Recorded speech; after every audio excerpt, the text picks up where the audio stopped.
அஸ்ஸலாமு அலைக்கும் வரஹ்மத்துல்லாஹி தஆலா வபரகாத்துஹு.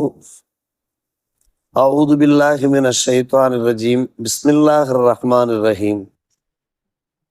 வமின்ஹும் மன் யுமினு பிஹி வமின்ஹும் மன் லா யுமினு பிஹி வரப்புக ஆலமு பில் முஃப்ஸிதீன் வஇன் கஸபூக ஃபகுல் லி அமலி வலக்கும் அமலுக்கும் அன்தும் பரீஊன மிம்மா அமல் வ அன பரீஉம் மிம்மா தஅமலூன். ஆமன்னா பில்லாஹ் ஸதகல்லாஹு மௌலானல் அலியுல் அதீம். அம்மக்களிலே இறைமறையை ஈமான் கொள்ளக்கூடியவர்கள், அல்லாஹுவை ஈமான் கொள்ளக்கூடியவர்களும் இருக்கிறார்கள், ஈமான் கொள்ளாதவர்களும் இருக்கிறார்கள். உம்முடைய ரப்பு யார் குழப்பவாதிகள் என்பதை நன்கு அறிந்திருக்கிறான். அவர்கள் உங்களை பொய்யாக்கினால் அவர்களை பார்த்து நீங்கள் சொல்லிவிடுங்கள், எனக்கு என்னுடைய அமல் அதனுடைய விளைவு இருக்கிறது, உங்களுக்கு உங்களுடைய அமல்கள் செயல்பாடுகள் அதனுடைய விளைவு இருக்கிறது. நான் செய்கின்றவற்றிலிருந்து நீங்கள் நீங்கியவர்கள், நீங்கள் செய்கின்றவற்றிலிருந்து நான் நீங்கியவன் என்று நீங்கள் சொல்லிவிடுங்கள் என்று அல்லாஹ் ரப்புல் ஆலமீன் சூரா யூனுஸிலே 41ஆம் வசனமாக பதிவு செய்திருக்கிறான். பெருமானார் ரசூலே கரீம் ஸல்லல்லாஹு அலைஹி வஸல்லம் அவர்கள் நீண்ட நெடுங்காலமாக மக்கா மக்கள் மத்தியிலே தாவத் பிரச்சாரம் செய்கிறார். ஆனால் நெடுங்காலமாக மக்கா மக்களிலே பலர் பகையுணர்வை தங்களுடைய நெஞ்சிலே வளர்த்து கொண்டிருந்தார்கள். அதன் காரணமாக அவர்கள் விஷக்கருத்துக்களை வெளிப்படுத்தி கொண்டிருந்தார்கள், நச்சு கருத்துக்களை அவர்கள் பேசி கொண்டிருந்தார்கள். அல்லாஹுடைய நாட்டம் இப்படி அவர்கள் பகைமை உணர்வோடு இருந்தாலும் கூட பலர் ஈமான் கொண்டு விட்டார்கள். எதிர்காலத்தில் பலர் ஈமான் கொள்ளவில்லை. ஈமான் கொண்டவர்கள் பன்னூற்றுக்கணக்கான பேர் இருக்கிறார்கள். அவர்கள் அபூபக்கர் சித்திக் ரலியல்லாஹு அன்ஹு, உமர், உஸ்மான், அலி ரலியல்லாஹு அன்ஹும், அதே போன்று பெண்களில் எடுத்துக்கொண்டால் சுமையா, லபீபா, நஃபீசா, ஜுவைரியா போன்ற எத்தனையோ பெண்மணிகள் வரிசையாக ஈமான் கொண்டவர்கள் ஒரு பக்கம் இருந்தார்கள். அப்துல்லா மசூத் ரலியல்லாஹு அன்ஹு அவர்கள் இருந்தார்கள், உமைர் ரலியல்லாஹு, இப்படி வரிசையாக நாம் சொல்லிக்கொண்டே போகலாம். ஈமான் கொள்ளாதவர்களும் இருந்தார்கள். உண்மையை விளங்கியிருந்தார்கள், சத்தியத்தை புரிந்திருந்தார்கள், ஆனால் ஈமான் கொள்ளவில்லை. அவர்கள் அபூஜஹல், அபூ லஹப் போன்றவர்கள் இருந்தார்கள். வேதனையிலும் வேதனை. அபூ தாலிபும் அவர்கள் இருந்தார்கள். தௌஹீத ஏகத்துவத்தை ஏற்காதவர்களாக. எம்பெருமானார் ரசூலே கரீம் ஸல்லல்லாஹு அலைஹி வஸல்லம் அவர்கள் தான் வளர்த்தார்கள். அவர்களுடைய சிறுபிராயத்திலே வளர்ப்பு தந்தையாக திகழ்ந்த அபூ தாலிபும் கூட ஏதோ இறை நாட்டம், அவர்கள் ஈமான் கொள்ளவில்லை. அல்லாஹ் கூறுகிறான், இப்படி அதை விசுவாசிக்கின்றவர்களும் இருக்கிறார்கள், விசுவாசிக்காதவர்களும் இருக்கிறார்கள். அவர்களை யார் முஃப்ஸிதீன்கள், ஃபசாதில் ஈடுபடக்கூடியவர்கள் என்பது நன்கு தெரியும். நீங்கள் செய்ய வேண்டிய பணி என்ன? மக்களுக்கு செய்ய வேண்டிய தாவத் பணியை நீங்கள் சரியாக செய்து கொண்டிருங்கள், கவலைப்பட வேண்டாம். சிலர் ஈமான் கொள்ளாததுக்காக, பலர் முரண்பாடாக நடந்து கொள்வதற்காக நீங்கள் வருத்தப்பட வேண்டாம், வேதனைப்பட வேண்டாம். நீங்கள் அவர்களை பார்த்து சொல்லிவிடுங்கள், அவர்கள் உங்களை பொய்யாக்கினால் என்னுடைய அமல், என்னுடைய செயல்பாடு அதனுடைய விளைவு எனக்கு இருக்கிறது, உங்களுடைய செயல்பாடுகள் அதனுடைய விளைவுகள் உங்களுக்கு இருக்கிறது. அதே போன்று நான் செய்கின்ற வட்டிலிருந்து நீங்கள் நீங்கியவர்கள், நீங்கள் பொறுப்புதாரிகளாக ஆக முடியாது. நான் என்ன செய்தாலும் அதற்கு நீங்கள் பொறுப்புதாரிகள் கிடையாது.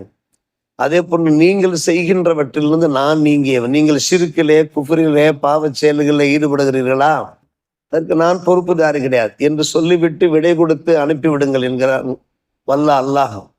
பெருமானாரை பார்த்து பேசுகிறான். அருமை சகோதரர்களே, இது நமக்கு நிறைய பாடங்களை போதிக்கிறது.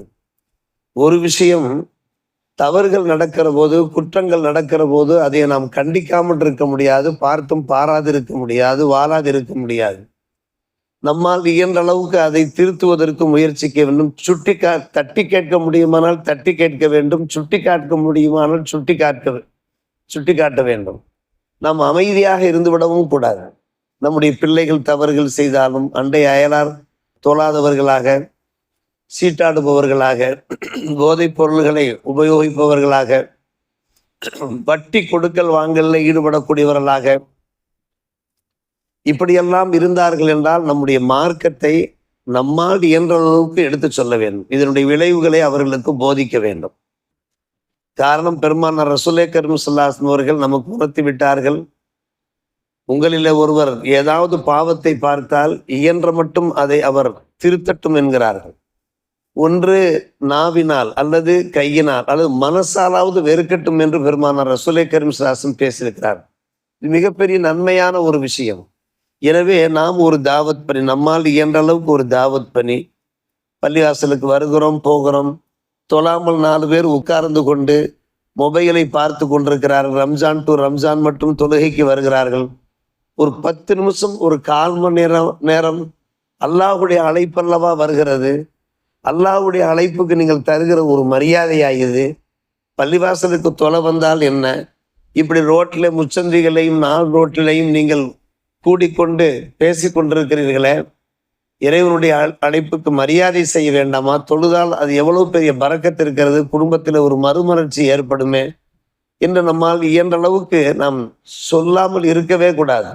ஒவ்வொருவருக்குமே அந்த கடமை இருக்கிறது. அதை பெருமானார் ரசூலே கரீம் ஸல்லல்லாஹு அலைஹி வஸல்லம் அவர்கள் நமக்கு உணர்த்தி காண்பித்திருக்கிறார். அதை தாண்டி நம் பேச்சை அவர்கள் கேட்க மாட்டார்கள், அதை செவி தாழ்த்தி அவர்கள் அதை மதிக்க மாட்டார்கள் எனும்போது, பெருமானாரை பார்த்தே அல்லாஹ் சொல்லிவிட்டான், நீங்கள் தாவத்து கொடுத்தும் அதை ஏற்கவில்லையா, உங்களை உதாசீனம் பண்ணுகிறார்களா, முகத்தை திருப்பிக் கொள்கிறார்களா, அவர்களை பார்த்து நீங்கள் சொல்லிவிடுங்கள், என்னுடைய செயல்பாடு எனக்கு, அதனுடைய விளைவை நான் பார்த்து கொள்கிறேன் என் ரப்பு, உங்களுடைய செயல்பாடுகள் இனிமேல் அவருடைய விளைவு உங்களுக்கு இருக்கிறது என்று சொல்லிவிடுங்கள். பெருமானாரை பார்த்து பேசிய அல்லாஹ் எடுத்து சொன்ன அந்த அறிவுரை இருக்கிறதே, அது ஒவ்வொருவருக்கும் பொருத்தமான ஒரு விஷயம். நீங்கள் செய்கின்றவற்றை விட்டு நான் நீங்கியவன், நான் செய்கின்றவற்றை விட்டு நீங்கள் நீங்கியவர்கள் என்று சொல்லி நீங்கள் விலகி விடுங்கள் என்று அல்லாஹ் ரப்புல் ஆலமீன் கூறுகிறான். அருமை சகோதரர்களே, பெரியோர்களே, ஒரு பக்கம் நம்முடைய சமுதாயத்திற்கு மத்தியிலேயே நம்மால் இயன்ற அளவுக்கு ஒரு நல்ல போதனை, சீர்திருத்த நடவடிக்கைகளிலே நாம் ஈடுபட வேண்டும். நம்முடைய குடும்பத்திலே, அண்டை அயலாரிலே, நம்முடைய சமூகத்திலே. மறுபக்கம் பார்க்கிறோம், முஸ்லிம்கள் அல்லாதோரிடமிருந்து நமக்கு பல்வேறுபட்ட தீமைகள் ஏற்பட்டவாறு இருக்கிறது, பல்வேறுபட்ட தாக்குதல்கள் ஏற்பட்டவாறு இருக்கிறது, துன்பங்கள் ஏற்பட்டவாறு இருக்கிறது. இந்த நேரத்திலையும் நாம் என்ன செய்ய வேண்டும்? நம்மால் எந்த அளவுக்கு அதை எதிர்க்க முடியுமோ எதிர்க்க வேண்டும். போராட்டம் பண்ணுகிறோம், வக்ஃப் திருத்த சட்ட மசோதாவுக்கு எதிராக, இது போன்ற சில நடவடிக்கைகளில் நாம் ஈடுபடுகிறோம். இதை தாண்டி அவர் நடந்து கொண்டார்கள் என்றால் நாம் அவர்களை பார்த்து சொல்ல வேண்டிய கடமை இருக்கிறது.